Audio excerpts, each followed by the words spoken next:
Normalda 4 saat qatarla, yəni sürət qatarı ilə 4 saat ərzində Bakıdan Gəncəyə tam çatmış olursunuz.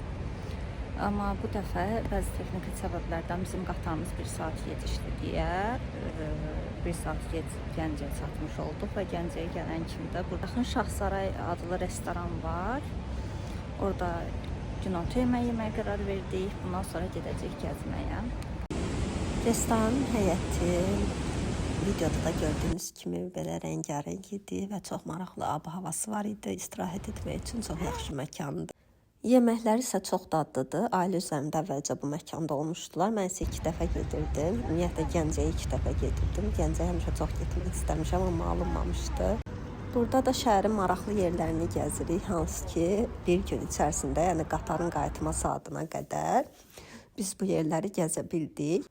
Burada da yaxınlaşmaq istəyirəm, kilsəyə daha yaxından baxmaq istəyirəm, amma it görüb qorxub qayıdıram. Bol-bol gəzdikdən sonra yenə çay içirik başqa bir məkanda və daha sonra qatar saatını gözləyib evə qayıdırıq. Qatarla da 2 dəfə gəzintiyə çıxırdım və bu mənim üçün çox zövqlü oldu. Çox düşündüyümdən daha çox zövqlü oldu mənim üçün və artıq Bakıdayıq.